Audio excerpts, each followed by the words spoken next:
بسم اللہ الرحمن الرحیم۔ شروع کرتا ہوں اللہ تعالیٰ کے نام کے ساتھ جو بڑا مہربان نہایت رحم کرنے والا ہے۔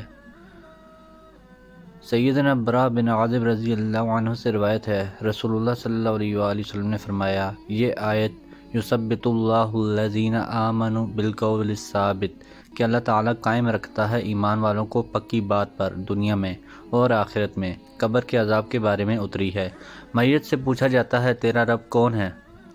وہ کہتا ہے میرا رب اللہ تعالیٰ ہے اور میرے نبی محمد صلی اللہ علیہ وآلہ وسلم ہیں۔ یہی مراد ہے اللہ کے اس قول سے کہ قائم رکھتا ہے ایمان والوں کو پکی بات پر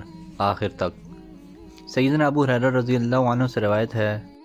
انہوں نے کہا یہ رسول اللہ صلی اللہ علیہ وآلہ وسلم کا قول ہے جیسے آگے معلوم ہوگا۔ جب ایماندار کی روح بدن سے نکلتی ہے تو اس کے آگے دو فرشتے آتے ہیں، اس کو آسمان پر چڑھا لے جاتے ہیں۔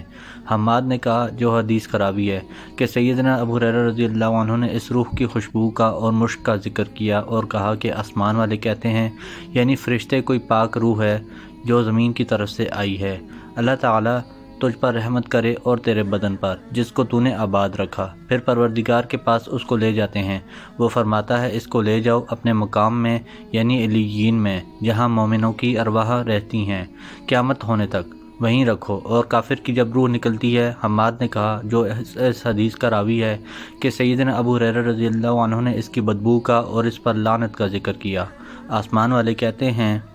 کوئی ناپاک روح ہے جو زمین کی طرف سے آئی، پھر حکم ہوتا ہے اس کو لے جاؤ اپنے مقام میں یعنی سجین میں جہاں کافروں کی روحیں رہتی ہیں قیامت ہونے تک۔ سیدنا ابو ہریرہ رضی اللہ عنہ نے کہا رسول اللہ صلی اللہ علیہ وآلہ وسلم نے ایک باریک کپڑا جو آپ صلی اللہ علیہ وآلہ وسلم اوڑھتے تھے اپنی ناک پر ڈالا جب کافر کی روح کا ذکر کیا اس کی بدبو بیان کرنے کو، اس طرح سے۔ سیدنا عبداللہ بن زمعہ رضی اللہ عنہ سے روایت ہے، رسول اللہ صلی اللہ علیہ وآلہ وسلم نے خطبہ پڑھا اور صالح علیہ السلام کی اونٹنی کا ذکر کیا اور اس شخص کا ذکر کیا جس نے اس اونٹنی کو زخمی کیا۔ آپ صلی اللہ علیہ وآلہ وسلم نے فرمایا جب اٹھا اس قوم میں سے بڑا بدبخت اٹھا اس کام کے لیے ایک شخص عزت والا، شریر، مفسد، خبیث، اپنے کنبے کا زور رکھنے والا جیسے ابو زمعہ ہے۔ پھر عورتوں کا ذکر کیا اور ان کے مقدمے میں نصیحت کی، فرمایا کس واسطے تم میں سے کوئی اپنی عورت کو مارتا ہے جیسے لونڈی یا غلام کو مارتا ہے، اور شاید وہ اسی دن شام کو اس کو اپنے پاس سلائے،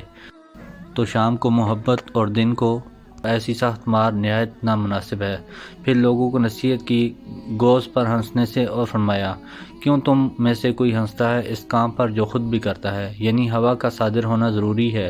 اور ہر ایک آدمی گوز لگاتا ہے، پھر دوسرے پر ہنسنا نادانی ہے۔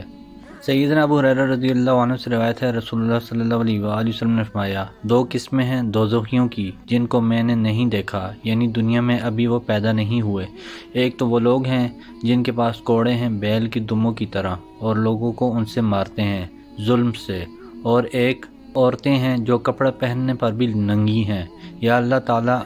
کا ان پر احسان ہے مگر وہ شکر نہیں کرتی۔ خاوند کو سیدھے راستے سے بہکانے والیاں، خود بہکنے والیاں، یا مٹکتے ہوئے چلنے والیاں، مٹکاتے ہوئے اپنے کندھوں کو اتراتے ہوئے ان کے سر گویا بختی اونٹوں کے کوہان ہیں، جوڑا بڑا کرنے والیاں،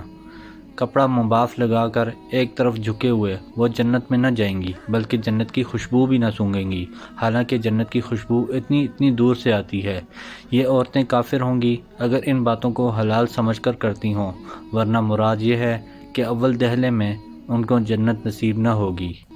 سیدنا ابو ہریرہ رضی اللہ عنہ سے روایت ہے، رسول اللہ صلی اللہ علیہ وآلہ وسلم نے فرمایا لوگ تین گروہوں پر اکٹھے کیے جائیں گے، یہ وہ حشر ہے جو قیامت سے پہلے دنیا ہی میں ہوگا، اور یہ سب نشانیوں کے بعد آخری نشانی ہے۔ بعض خوش ہوں گے، بعض ڈرتے ہوں گے، دو ایک اونٹ پر ہوں گے، تین ایک اونٹ پر ہوں گے، چار ایک اونٹ پر ہوں گے، 10 ایک اونٹ پر ہوں گے، اور باقی لوگوں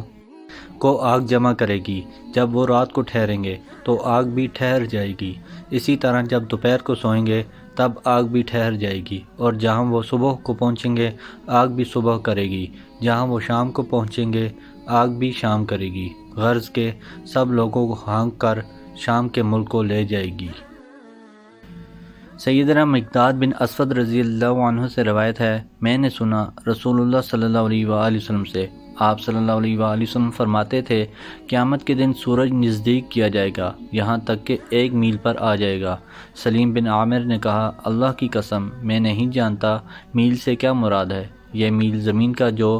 کوس کے برابر ہوتا ہے یا میل سے مراد سلائی ہے جس سے سرما لگاتے ہیں۔ تو لوگ اپنے اپنے اعمال کے موافق پسینے میں ڈوبے ہوں گے، کوئی تو ٹخنوں تک ڈوبا ہوگا، کوئی گھٹنوں تک، کوئی ازار باندھنے کی جگہ تک، کسی کو پسینے کی لگام ہوگی، اور اشارہ کیا رسول اللہ صلی اللہ علیہ وآلہ وسلم نے اپنے ہاتھ سے اپنے منہ کی طرف، یعنی منہ تک پسینہ ہوگا۔ محترم دوستو، اللہ تعالیٰ سے دعا ہے اللہ تعالیٰ ہمیں ان حدیث پر عمل کرنے کی توفیق عطا فرمائے، اللہ تعالیٰ ہمیں دونوں جہانوں میں کامیابی عطا فرمائے، آمین۔ جزاکم اللہ خیرا کثیرا، والسلام علیکم ورحمۃ اللہ وبرکاتہ۔